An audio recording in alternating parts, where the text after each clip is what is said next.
इस समय लोकतंत्र का सबसे बड़ा त्योहार चल रहा है, चुनाव चल रहा है। चुनाव में पार्टियां उम्मीदवार देती हैं, टिकट देती हैं। भारत में या फिर पूरी दुनिया में निर्दलीय लड़ने की भी व्यवस्था की गई है कि आप अगर कोई पार्टी आपको टिकट नहीं दे रही है, अगर आप राजनीति में अपना करियर आजमाना चाहते हैं तो निर्दलीय उम्मीदवार मतलब उम्मीदवारी करिए और पर्चा दाखिल करिए। आपको जनता अगर प्यार देती है, जितवाती है, तो आप जो है कि एक सांसद या विधायक बन सकते हैं। अभी हम लोग आजमगढ़ में, आजमगढ़ के एक पार्क है, यहाँ पे कुछ लोग हमारे साथ बात करने के लिए हैं, क्योंकि आजमगढ़ से जो निर्दलीय कुछ लोग रहे उनके पर्चे जो है कि वो खारिज हो गए हैं। एक फेमस नाम राजू तलवार है, सब लोग जानते हैं, उनका भी शायद हो गया है, तो इनसे बात करेंगे। ये एक राजनेता है जिन्होंने पर्चा दाखिल किया, इधर आइए, जिन्होंने पर्चा दाखिल किया हुआ था और आपका खारिज हो गया है। नाम क्या हुआ आपका? अनिल कुमार चौहान, आम जनता पार्टी सोशलिस्ट से प्रत्याशी था। अच्छा, आपकी अपनी खुद की पार्टी, आप खुद के नहीं, हमारे वो राष्ट्रीय अध्यक्ष है, पार्टी है। अच्छा, मतलब ये मतलब निर्दलीय नहीं थे, निर्दलीय आप नहीं थे, छोटी पार्टी से था। हाँ, तो वहाँ से आपने पर्चा दाखिल किया हुआ? जी, आजमगढ़ लोकसभा सदर से। तो क्या क्या प्रोसेस हुआ, क्या ऐसे पता चला आपको कि खारिज हो गया है और कब नामांकन किया आपने? मैं 30 अप्रैल को अपना जो है कि पर्चा दाखिल किया था 2 सेट में। हाँ। जिसमें कि हमें चेक लिस्ट मिली थी। अच्छा। चेक लिस्ट में हमने जो कमी था, हाँ। मैं तीसरे पर्चा में अपना जो है कि जो पूर्ण करके ले जाके जमा किया था। हाँ। जो कि 4 तारीख को उसको किया था और 7 तारीख को जांच था।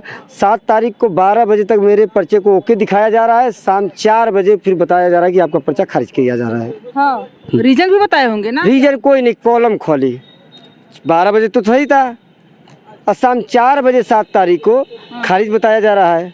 तो इसका मतलब यही है कि यहाँ के जो रिटर्न अफसर हैं, आरओ हैं, ये शासन सत्ता के दबाव में चौहान समाज का 5 पर्चा जो है खारिज किया गया। चौहान समाज में 5 लोग कौन? 5 चौहान समाज के 5 लोग थे। जैसे मैं खुद अनिल चौहान था, अच्छे चौहान था, सुग्रीव चौहान। कहाँ से थे? ये आजमगढ़ से सभी 5 चौहान भरे थे। निर्दलीय सभी लोग थे? हाँ, सभी लोग जो है कि ऐसा नहीं लग रहा है कि एक ही चौहान जाति का वोट बांटने के लिए क्या? नहीं, चौहान जाति को क्या अधिकार नहीं है चुनाव लड़ने का? हमने ये नहीं कहा कि ये कुछ मतलब एक ही पार्टी के सारे लोग थे, वोट बांटने के वजह के कारण था या फिर कुछ और था, मतलब राजनीति में उतरना था? क्योंकि लोग 5 लोग जो है कि चौहान कैसे हो सकते हैं, पार्टी कैसे हो सकते हैं? लोकतंत्र है, कोई भी चुनाव लड़ सकता है, लेकिन क्लियर ये चीज नहीं हुआ, क्लियर कर दीजिए। अब जो 5 लोग थे चौहान जो थे, आप कह रहे हैं कि एक आप हैं और 4 लोग और हैं, तो एक ही पार्टी के 4 लोग थे कि अलग अलग पार्टी? नहीं, अलग अलग पार्टियां से थे। छोटी छोटी पार्टियां अलग थी। जनवादी पार्टी थी, राष्ट्रीय जनवादी पार्टी थी, जनता क्रांति पार्टी थी। ये सारी पार्टियां कहाँ है, कहाँ मुख्यालय इनका है? अरे इनका लखनऊ में मुख्यालय सभी का है। कोई पार्टी बनती है तो शुरुआत 0 से ही करती है। अभी इनका पर्चा जो है वो खारिज कर दिया गया है। जैसे मैंने बताया राजू तलवार का भी कर दिया गया। आपने बताया, कैसे पता चला आपको उनके बारे में? आजमगढ़ में 20 लोगों का आजमगढ़ लोकसभा सदर से पर्चा खारिज किया गया है। 20 लोगों का। क्या कहना चाहेंगे सर? नाम क्या हुआ आपका? विनोद चौहान। क्या कहना चाहेंगे जिस तरह से खारिज हुआ? आपका भी हुआ है क्या? नहीं, हम कैंडिडेट नहीं हैं, हम समर्थक हैं। हम बहुजन समाज पार्टी के कोऑर्डिनेटर भी हैं। हाँ। सबसे पहले मैं अपने तरफ से आप सभी साथियों का धन्यवाद देना चाहता हूं और मीडिया के माध्यम से बताना चाहता हूं कि लोकतंत्र में सबको अधिकार है चुनाव लड़ने का। जिसकी जितनी क्षमता रहेगी, अपने क्षमता के अनुरूप हर लोग चुनाव लड़ना चाहते हैं, समाज का सेवा करना चाहते हैं, जनता का सेवा करना। लेकिन जो वर्तमान सरकार ये लोकतंत्र की गला घोट रही है, लोकतंत्र में जो अधिकार जनता को मिला है उसका हनन किया जा रहा है, लोगों को चुनाव लड़ने से रोका जा रहा है। वो जानते हैं कि इनके चुनाव लड़ने से कहीं न कहीं उनका वोट बैंक पे प्रभाव पड़ रहा था। ये सत्य है कि इन लोगों से चुनाव लड़ने से उनके जो सत्ता में बैठे लोग, उनके वोट बैंक पे प्रभाव पड़ रहा था। उसको देखते हुए जानबूझकर रिटर्निंग अफसर से मिली भगत कर इन लोगों का पर्चा खारिज किया गया है सीधे। मतलब क्या लगता है कि ये भाजपा सरकार की होगी या फिर जो है कि पर्चा भरने वाले में कुछ कमियां रही होंगी जिसके कारण किया होगा? क्योंकि सवाल तो पार्टी की सरकार ने ऐसा कार्य किया है। काफी निंदनीय काम है। पूरा क्या कहना चाहेंगे? लोकतंत्र खतरे में, जो लोग सवाल उठा रहे हैं, क्या लगता है कि वास्तव में खतरा दिख रहा है? लोकतंत्र खतरे में नहीं कहा जा सकता है। लोकतंत्र बनाने वाले ने इतना मजबूत लोकतंत्र बनाया है कि आज जो लोग लोकतंत्र खतरे की बात, जो पक्ष और विपक्ष, सपा और भारतीय जनता पार्टी के लोग हैं, दोनों लोग जब सत्ता में रहे तो लोकतंत्र को खतरे का, लोकतंत्र जो हमको अधिकार मिला है, कानूनी रूप से जो अधिकार मिला, उसका ये दोनों लोगों ने हनन किया है। आप बसपा से हैं, अभी जो ट्रेंडिंग मुद्दा चल रहा है वो आकाश आनंद जी का चल रहा है कि मायावती जी ने उनको कहा है कि अभी वो मैच्योर नहीं हुए हैं, उनको जब तक मैच्योरिटी नहीं आ जाती है तब तक उनको कोऑर्डिनेटर पर से हटा दिया जाता है।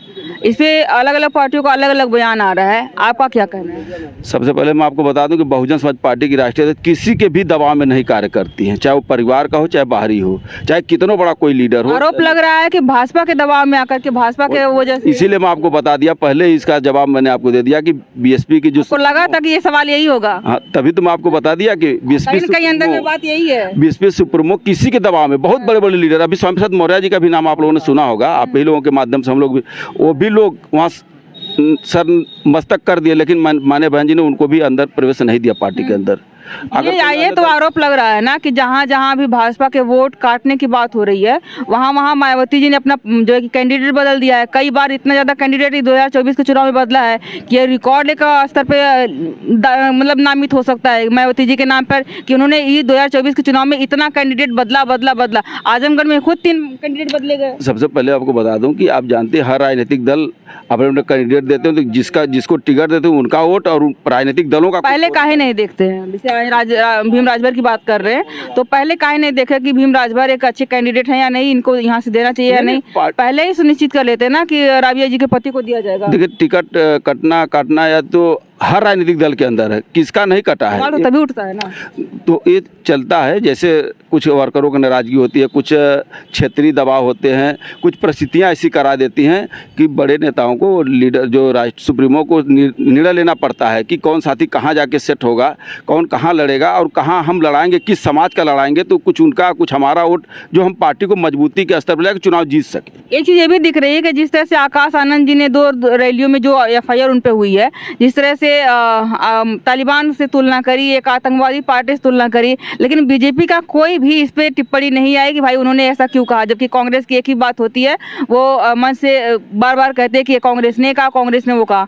बसपा का एक बार भी नाम नहीं लिया, और वहाँ के जो भाजपा के जो प्रवक्ता हैं, बोलने वाले लोग हैं, जो मीडिया के सामने आकर बयान देते हैं, वो भी कुछ ऐसा बोल रहे हैं कि जिस तरह से लगे कि हाँ ये मतलब कि कोई जैसे राजनीतिक व्यवहार होता है उस तरह का है। ये मुद्दा मैं आपसे सुन रहा हूँ, मैं ये भी जानता हूँ कि आज ही मैंने टीवी में देखा, जैसे उन्होंने बोला उनको ऊपर तुरंत FIR का चुनाव आयोग द्वारा निर्देश किया गया। तो निर्वाचन आयोग ने किया, निर्वाचन आयोग ने उनको सूचना भेज दी। में होता तो सकता ना होता। अब भाई वर्तमान सत्ता में वही बैठे तो बात तो उन्हीं की होगी। अभी तो निर्वाचन आयोग होगा ना, सब सर्वा, वो प्रधानमंत्री नहीं है। जब आचार संहिता लगता है तो न कोई सांसद होता है न कोई प्रधानमंत्री होता है। हम आपकी बात से सहमत हैं, लेकिन आप भी हमारी बात से सहमत होइए कि जो भी वर्तमान, जैसे ही उन्होंने ऐसा बात बोली मंच से अपने, निर्वाचन आयोग द्वारा उन्हें नोटिस जारी की, FIR के लिए भी भेज दिया गया। भाजपा सरकार ने कोई टिप्पणी नहीं की, इस पे सवाल था मेरा। इसीलिए माननीय बहन जी ने उनको देखते हुए, उनके भविष्य को देखते हुए तत्काल पद से हटा के निर्वाचन आयोग को एक संदेश देने का काम किया। अभी जो पर्चे मतलब दाखिल जो हुए थे सबके निरस्त किए गए, इस पे आपका क्या कहना है? नाम क्या हुआ आपका? शंभुनाथ चौहान। क्या कहना है आपका? अभी एक कैंडिडेट थे क्या? नहीं, मैं कैंडिडेट नहीं था, गलत है। लोकतंत्र में चुनाव चल रहा है, जैसा ये एक महापर्व है, ये कम से कम सबको अवसर मिलना चाहिए था। तो जनता चुनेगी ना कि कौन हमारे योग्य है कौन नहीं है। ये गलत हुआ है। आप क्या कहना चाहेंगे? नाम क्या हुआ आपका? मैं जसवंत सिंह चौहान, राष्ट्रीय अध्यक्ष पिछड़ा दलित महासंघ।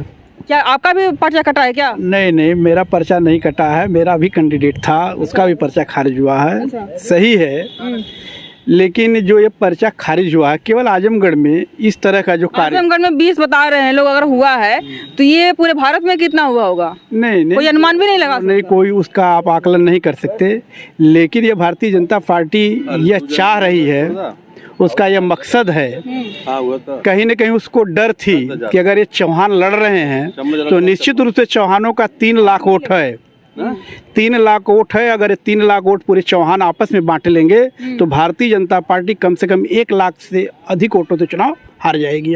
तो ये भारतीय जनता पार्टी को ही हरवाने की बात है या फिर सपा बसपा उनकी किसी के भी हरा सकते हैं? भारतीय जनता पार्टी ही एक टारगेट में है। भारतीय जनता पार्टी ही जानती थी कि ये चौहान, वो जान रही थी कि केवल चौहान मेरा वोट है। अच्छा। या और मेरा वोट है, मेरा बधुआ बनकर रहेगा, लेकिन वो है बता दिया है चारों पांचों प्रत्याशियों ने कि नहीं, हम किसी की बधुआ हमारा समाज नहीं है। हम ओबीसी समाज के लोग जब भी निर्णय लेंगे तो निश्चित रूप से निर्णय जहाँ जहाँ लिए हैं उस समय सत्ता का करवटें बदल गई है। अभी तो निरस्त हो गया आप लोगों का पर्चा, तो अब किस तरफ जाएंगे? इसके लिए हम लोग इसीलिए मंत्रणा कर रहे हैं, बैठे हैं इस पे। 1-2 दिन के अंदर हम लोग निर्णय ले लेंगे कि हम लोगों को अगला कदम क्या करना है और कैसे हम लोग क्या करेंगे। नाम क्या हुआ आपका? मेरा नाम मटरू चौहान है।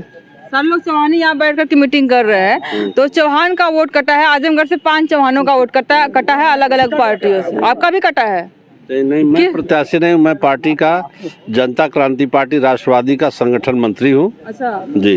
तो जो कह रहे हैं कि लोकतंत्र की बात हमने करी, कि बोल रहे हैं कि भाजपा को छोड़ करके बाकी सारे लोग बोल रहे हैं कि लोकतंत्र खतरे में है, भाजपा सरकार का तिबारा है ही तो संविधान खत्म कर देगी। क्या ये उसकी शुरुआत हो सकती है क्या, या फिर उनमें जो पर्चों में जो दाखिल किया होंगे उसमें कुछ कमियां नजर आई होंगी, इस वजह से जैसे हम अपने दल से अभी जो है रेणु विश्वकर्मा को प्रत्याशी बनाए थे, सदर से बनाए हैं, लालगंज से बनाए हैं, बलिया से बनाए हैं, सलेमपुर से बनाए हैं। एक ही लोग को? नहीं, ये कई लोग को नहीं, अलग अलग हम अपने दल से 10 सीटों पर लोकसभा के चुनाव लड़वा रहे हैं। अभी लालगंज का पर्चा भरा गया, सदर लोकसभा का पर्चा भरा गया, तो सदर लोकसभा का पर्चा खारिज कर दिया जाता है और लालगंज का पर्चा बहाल कर दिया जाता है।